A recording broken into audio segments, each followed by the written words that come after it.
नैनीताल जिले के कालाडूंगी नैनीताल मार्ग पर स्थित बजून ग्राम सभा में फगुनिया खेत नाम का एक गांव स्थित है। इस गांव में पिछले कई वर्षों से सड़क का निर्माण नहीं हो पाया, जिस कारण इस गांव से पलायन इस तरह हो रहा है जैसे गांव के निवासी यहां रहते नहीं हैं, बस टूरिस्ट की तरह गांव में घूमने आते हैं। जानकारी के लिए बता दें कि भीमताल विकासखंड के अंतर्गत आने वाले इस गांव में लगभग 70 परिवार निवास करते हैं और वर्तमान में 600 से ज़्यादा की जनसंख्या है। इससे पूर्व 200 से अधिक युवाओं के यहां से पलायन कर लिया है और वर्तमान में भी पलायन का क्रम जारी है, जिससे गाँव के अस्तित्व पर संकट छाया हुआ है।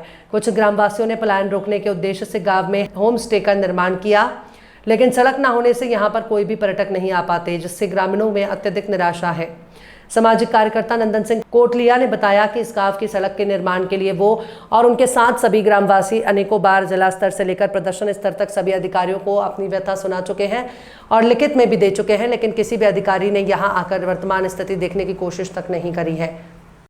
नहीं, वोट देने का तो अब मतलब ही नहीं होता है, क्योंकि हम लगभग 30-40 साल से हम वोट देके और सब नेता लोग हमको ठग जा रहे हैं समझो।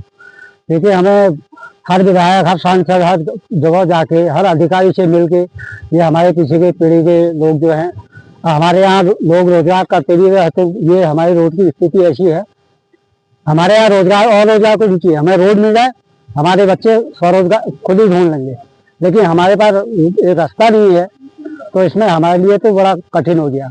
आधा गाँव तो पलायन कर चुका है, जो टकटकी लगा के देखा है कि रास्ता बनेगा तो हम वापस आएंगे, लेकिन वो लोग भी ऐसी स्थिति में आते कैसे हैं। बच्चों को नरक में ले जाना है यहाँ पर हमारा रहना, क्योंकि हमारे बच्चे भी सब बाहर जा रहे हैं। क्या सोच उनकी यही है कि हम यहीं पर अच्छा धंधा करेंगे, क्योंकि हमारे यहाँ हर फसल होती है, कोई रोजगार की ऐसी कमी नहीं है हमारे पास।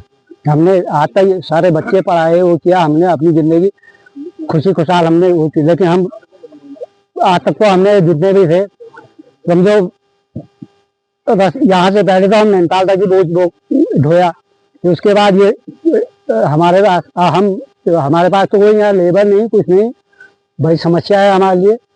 विधायक महोदय से कहा तो कभी वो कहती है कहा ये फगुनिया से, हमसे तो ये भी बात कह दी।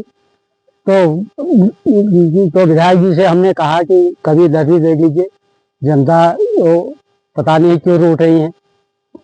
बार बार उनके पास जाने के बाद भी और अधिकारी लोग तो यहाँ पर सभी के पास जाके डीएम, एसडीएम या कमिश्नर साहब से सभी के पास हम पहुंचे, और ये नवयुवक तो बहुत बार अब भी वो लगे हैं, लेकिन वो हमारे जितने भी कागज हैं वो सब कूड़े में डाल दिए, अभी तक कोई सुनवाई नहीं हुई। और प्रधान जी भी बार बार यहाँ से देहरादून में वहाँ भी जा रहे हैं, तो कोई सुनवाई नहीं अभी। तो विधायक जी, नींद तो मुद्दा विधायक जी थी, अगर वो चाहती तो ये रोड को 1 महीने के अंदर बनवा दें, लेकिन वो ये चाह ही नहीं रही, अभी कहीं नहीं किसी अधिकारी को।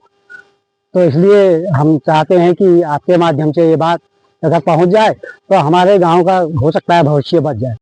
हमारे गांव की समस्या ब्रिटिश काल से ही है, तो जब से हम पैदा हुए तब से हम इसी सड़क में चलते आ रहे हैं। तो ये समस्या तो लगभग अंग्रेज शासन काल से ही है, तो अभी तक हमें ये सड़क के बारे में कोई न्याय कहीं से नहीं मिला। तो कई बार हम ये जनता के जनप्रतिनिधियों से मिल चुके, कई बार अपनी समस्या कह चुके हैं, तो धरना प्रदर्शन भी कर चुके हैं, लेकिन कहीं तक हमारी बात नहीं सुनी जा रही है। और जहाँ तक कि हमारे गांव का सवाल है, सब्जी और दूध का कारोबार यहाँ बहुत बढ़िया होता है, लेकिन समस्या ये आ रही है रोड न होने के कारण। तो यहाँ से जो नई पीढ़ी के बच्चे हैं वो पलायन कर रहे हैं, तो हम लोग जब तक इस गांव में हैं तब तक तो यहाँ सब्जी और इसका अभी बोझा अपने सिर पर ही ढो करके या घोड़ों से वो करके तभी काम चला रहे हैं, लेकिन आने वाली जो बच्चे हैं तो उनके लिए बड़ी समस्या है ये। तो इस पर सरकार को, विधायक जी को ध्यान देना चाहिए। तो ये आने वाली पीढ़ी के लिए तो भारी समस्या है। चलो हमने तो अपनी जिंदगी उम्र काट भी बीत भी गए हैं, लगभग 50 साल की एज में चले भी गए हैं, तो 10-20 साल और जीना है, लेकिन आगे आने वाली पीढ़ी हमारे अंधकार में है। तो हमको बार बार यही आश्वासन मिलता है कि आपका फॉरेस्ट का एरिया पड़ता है, तो यही हर जगह से यही मतलब इसमें रुकावट आ रही है। तो ये फॉरेस्ट का हमारे लिए, हमारे भाग्य में हमारे लिए ही हुआ है ये, तो सभी जगह रोडें बन रही हैं।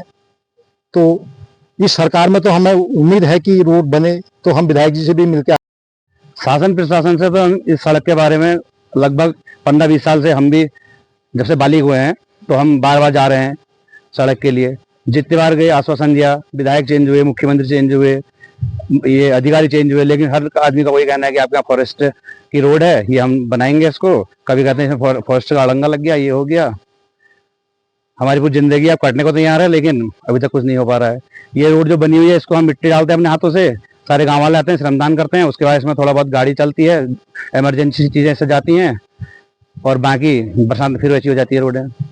बाकी हमने अपने गांव में होम स्टे बना रखा है मुख्यमंत्री जी के जो योजना है स्वरोजगार के लिए। तो यहाँ पर हम आते हैं गेस्टों को लेने, गेस्ट रोड देख के भाग जाते हैं, ऐसी जगह रोड बना दी है। हमारा यही मांग है शासन प्रशासन से कि हमारी रोड बनाई जाए, और ये जिला मुख्यालय से मात्र 13 या 14 किलोमीटर की दूरी पर है। किसी की इतने बड़े अधिकारी रहते हैं नैनीताल में, पूरा मुख्यालय है, तो किसी की नजर इधर नहीं पहुंचती है। हम बार बार जा चुके हैं, डीएम साहब से भी मिले, कमिश्नर साहब से भी मिले, मुख्यमंत्री जी से मिल चुके हैं नैनीताल में, और विधायक जी से कितनी बार मिल चुके हैं, लेकिन खाली हमें आश्वासन के अलावा कुछ नहीं मिला है। हम तो बहुत परेशान हैं इस रोड के बारे में। खेत जो है हमारा नीचे गहलना है, कई सड़कों का हम लोगों ने यहाँ पे निर्माण करना है। इनकी सड़कों का हम लोगों ने दिया है। मैं जब माननीय मुख्यमंत्री जी को भी, सचिव साहब को भी और माननीय मंत्री जी को भी मैं देके आई हूँ। अभी कुछ अलाइनमेंट का इशू हो रहा है, उसमें अलाइनमेंट का अगर हम लोग PMJSY से अगर उसको कहेंगे तो शायद उसमें फगुनिया खेत भी टच हो जाएगा। तो इसमें बात करूँगी, और मैं ये चाहूँगी कि हम हमारे क्षेत्र में, हर क्षेत्र में सड़कों का लिंक रहे। हर क्षेत्र में आजकल अब बहुत ज़रूरी भी हो गया है सड़कों का जाना। देखिए रात को अब एक तो हम लोगों के जो दूरस्थ क्षेत्र है वो गांव से और जंगलों से कनेक्टेड हैं, तो रात को डर लगता है कि लेपर्डों का, जंगल में सभी जानवर यहाँ रहते हैं, तो गांव वालों को दिक्कतें ना हो, उनके घरों तक गाड़ी जाए, तो ये हम सभी लोगों का कर्तव्य भी है। तो मैं ये चाहूँगी कि इसका अलाइनमेंट चेंज होकर वहाँ पे घरों पे सड़क चली जाए।